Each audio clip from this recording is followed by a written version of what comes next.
آج جس شخصیت کو ہم نے موضوع سخن بنایا ہے وہ ہے جناب ام المؤمنین حضرت سیدہ زینب بنت جحش رضی اللہ تعالی عنہا۔ اس خوبصورت عنوان کو خوبصورت انداز میں بیان کرنے کے لیے ہمارے پاس تشریف لائے ہیں نوجوان مذہبی اسکالر حضرت مولانا محمد بلال جامی صاحب۔ جی جناب مولانا محمد بلال جامی صاحب، چونکہ آج ہمارا موضوع ہے جناب حضرت سیدہ زینب بنت جحش رضی اللہ تعالی عنہا، اس خوبصورت اور ایک بے مثال شخصیت حضور کریم صلی اللہ علیہ وآلہ وسلم کی ساری ازواج سبحان اللہ سب کے بڑے مقام مراتب ہیں بے شک، لیکن میں نے جب ان کو پڑھا ہے تو ایک بڑا لطف آیا ہے جناب سیدہ زینب بنت جحش آپ کی سیرت اور کردار پر۔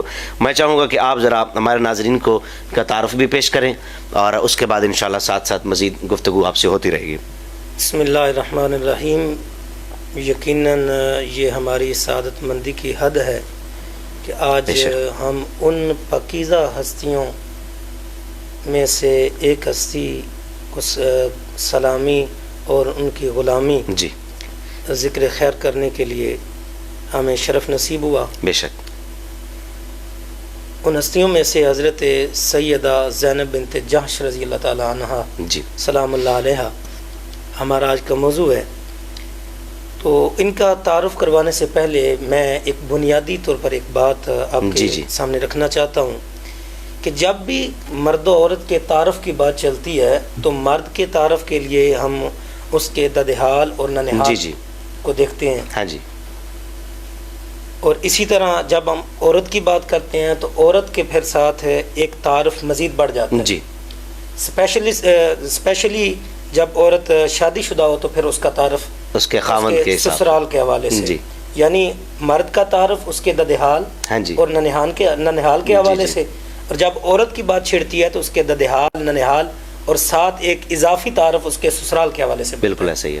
تو حضرت سیدہ زینب بنت جحش رضی اللہ تعالی عنہا جب آپ کے ددحال کے حوالے سے آپ کو دیکھا جائے جی تو آپ کے والد محترم جناب جحش اور پھر ان کے اوپر جب لڑی دیکھی جائے تو ان کے خاندان کے اندر ایک اوپر ایک اسد نامی بزرگ آتے ہیں، اچھا، جو ماشاءاللہ بڑے ان کے خاندان بڑا کمال ہے ددحال کے حوالے سے بھی۔ تو وہ جو اسد نامی بزرگ ہیں وہ ماشاءاللہ بڑے شجاعت والے بہادر، وہ نام ہی بتا رہا ہے نا کہ اسد، جی ماشاءاللہ فیاض بھی تھے۔ تو اس حوالے سے بھی آپ کو بڑا مقام حاصل ہے کہ آپ کے ددحال بڑے عالی شان ہیں، سبحان اللہ۔ لیکن جب ہم ددحال سے ننہال کی طرف آتے ہیں ہاں جی تو شاید لفظ کم پڑ جائیں۔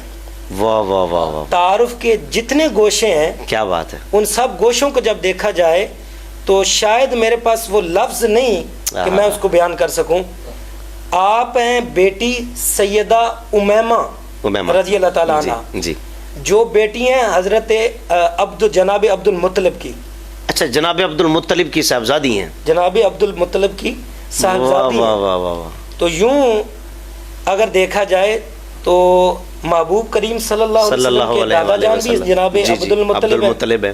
تو یہاں ایک اور میں بات خصوصاً توجہ دلانا چاہتا ہوں جو آپ کو یہاں پہ تخصیص حاصل ہے جی، حضرت سیدہ زینب بنت جحش رضی اللہ تعالیٰ عنہ کو محبوب کریم علیہ السلام کے ساتھ تعلق کا جو آپ کو ایک اسپیسیفک جو پہلو حاصل ہے وہ یہ ہے کہ جناب عبد المطلب چونکہ کثیر العیال تھے، ہاں جی، آپ نے اور بھی ازواج کی تھیں، تو جناب سیدہ زینب بنت جحش رضی اللہ تعالیٰ عنہ کی جو والدہ ماجدہ تھیں وہ جن کی بیٹی تھیں، جن کی وہ بیٹی تھیں جو ان کی والدہ تھی، جو ان کی والدہ تھی سیدہ امیمہ رضی اللہ تعالیٰ عنہ کی جو والدہ تھیں،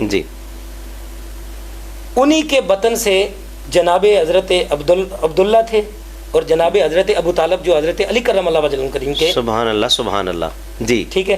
تو یوں یہ انہیں خاص جو تخصیص حاصل ہوئی وہ یہ کہ یہ حقیقی محبوب کریم علیہ السلام کی بیٹی ہے۔ مطلب یہ کہ جناب عبد المطلب نے شادیاں مزید بھی کی ہوئی تھیں اور جس بیوی کے بطن پاک سے جناب زینب کی والدہ